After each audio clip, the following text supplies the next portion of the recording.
É o Diego Amorim chegando aqui com a gente. Diego, bom dia, tudo bem? Tudo bem, Mauro? Bom dia a você, bom dia, Ana, bom dia quem nos acompanha em todo o Brasil pela Nova Brasil FM. Bom dia. Diego, a gente sabe que poder não tem vácuo, né?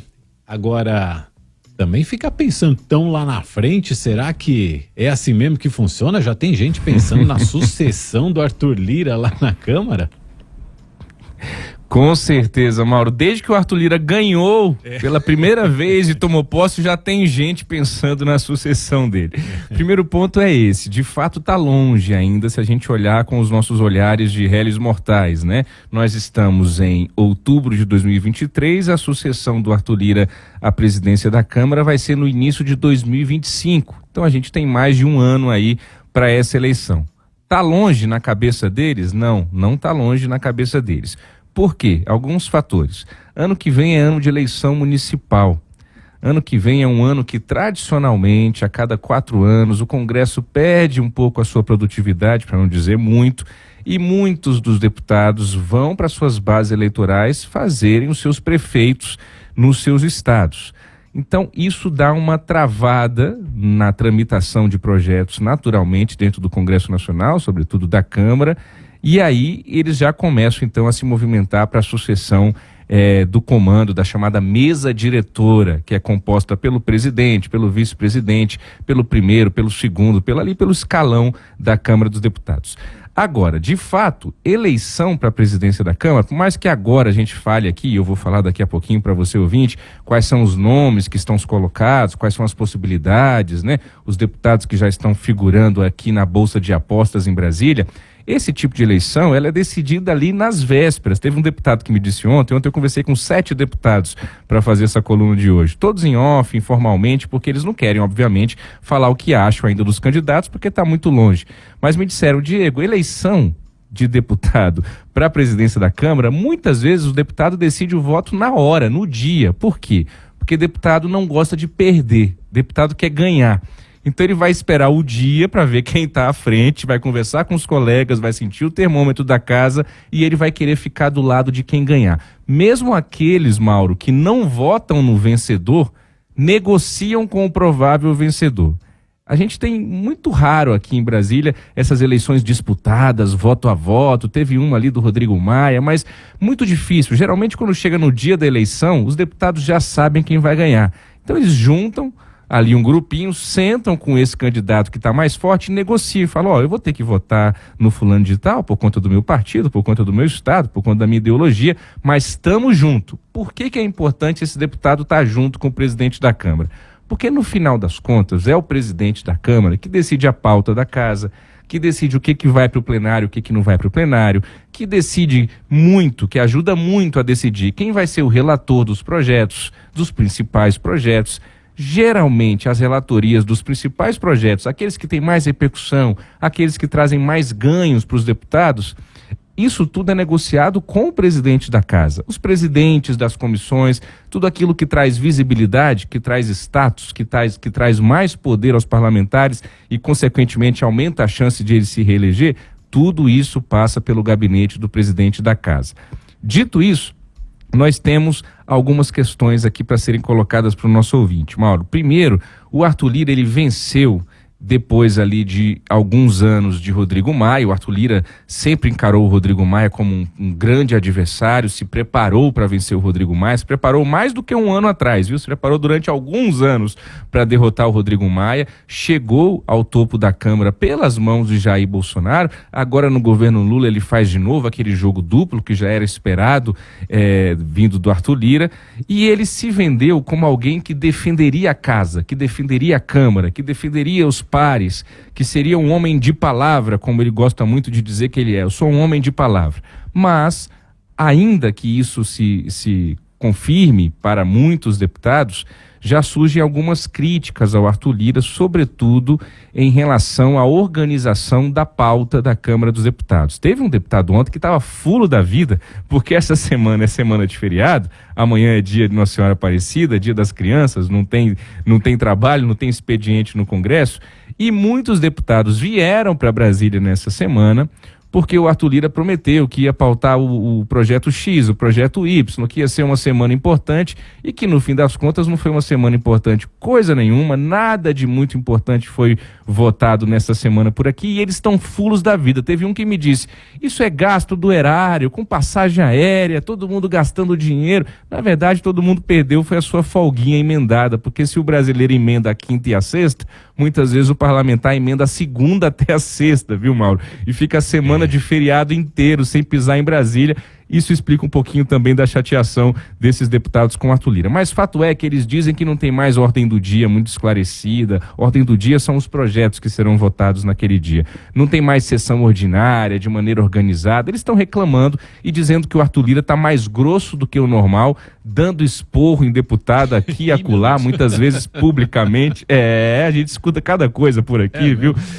Então estão dizendo que mudou um pouco o humor do Arthur Lira e que isso pode influenciar na eleição, né, da sucessão dele. O Arthur Lira, obviamente, vai ter um candidato para chamar de seu. Ele não vai falar isso publicamente agora, porque senão ele corre o mesmo risco que cometeu, que assumiu o Rodrigo Maia na disputa com o Arthur Lira, que colocou 4 candidatos dele para chamar de seu. Quando foi ver, os 4 estavam brigando entre eles e todo mundo foi pro lado do Arthur Lira. E o Rodrigo Maia ficou sozinho, tá?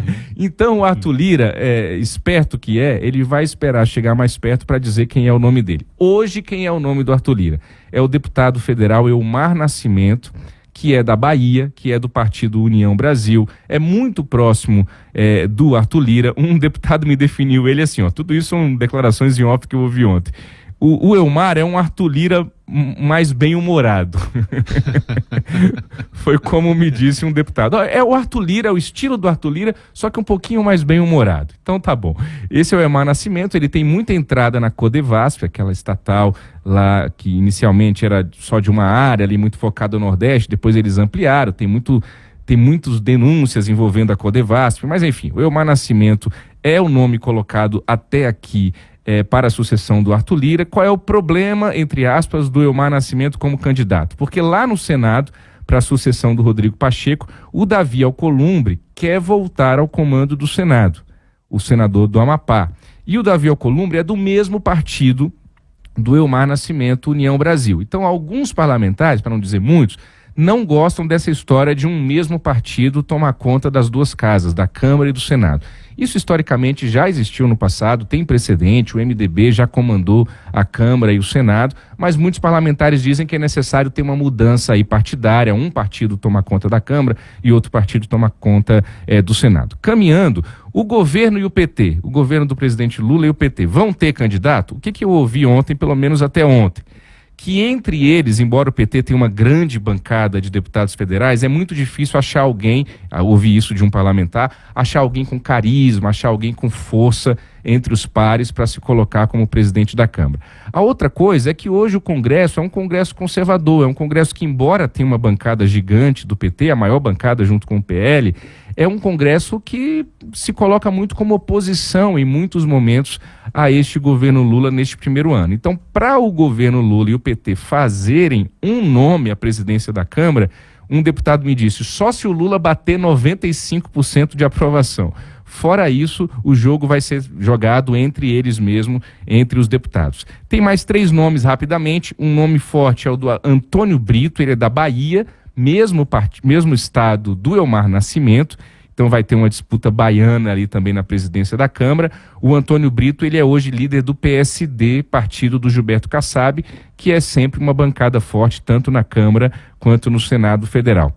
O que eu ouvi? O Antônio Brito, ele joga nos bastidores, ele é aquele come quieto, ele não dá muita entrevista, mas ele se mexe muito bem nos corredores da Câmara e teria o apreço dos governistas dessa bancada grande do PT, por exemplo. Outros 2 nomes correm por fora, um deles é o Marcos Pereira, que é deputado federal por São Paulo e presidente do Republicanos. Ele tem uma agenda muito conservadora, embora tenha uma boa relação com a esquerda e com os progressistas também, mas me disseram que só se o PL apoiá-lo e tudo mais, mas que não tem muita força. O Marcos Pereira acaba sempre compondo com a mesa diretora, acaba sempre tendo um espaço na mesa diretora, mas acho difícil, nesse momento, o Marcos Pereira avançar como candidato à presidência da Câmara. E por último, Isnaldo Bulhões, que é do MDB, ele que é do mesmo estado do Arthur Lira. Aí um deputado me chamou a atenção para o seguinte fato: Diego, você acha que o Arthur Lira vai deixar alguém do estado dele, de Alagoas,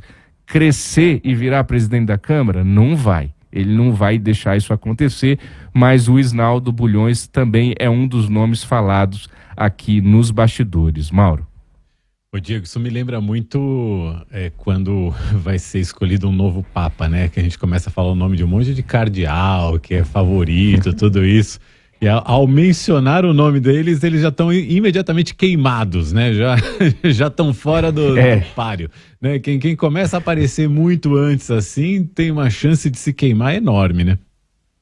É isso aí, a mesma coisa vale para ministro do Supremo também, né? Ontem também me perguntavam, a gente entrevistou o Ricardo Capelli, né? Aí me perguntaram aqui fora do ar, mas vem cá, você acha que ele vai ser ministro da Justiça? O Flávio Dino vai ser o ministro do STF? Eu falei, eu já não acho mais nada, porque veja, se a gente olhar os últimos casos recentes, o Cássio Nunes Marques correu por fora, foi um nome que surgiu de surpresa, pelas mãos, de surpresa para nós aqui que estamos de fora, né? Dentro da política, o nome dele já estava colocado, mas a gente não conseguia alcançar essa informação. Ciro Nogueira trabalhou com Jair Bolsonaro e botou o Cássio Nunes Marques. O próprio Alexandre de Moraes, né, Mauro? Não sei se você se recorda, o nosso ouvinte, era um nome que foi trabalhado ali junto com o Gilmar Mendes, também na surdina. Ninguém esperava o nome do Alexandre de Moraes quando ele foi apresentado para ministro do Supremo. Então você tem toda a razão. Quando se fala demais de um candidato, faz parte da estratégia de Brasília de colocá-lo à prova para ver quais vão ser as críticas, qual vai ser a reação, qual vai ser o termômetro, porque se for o caso já lima logo e já desperdiça logo, enquanto um outro caladinho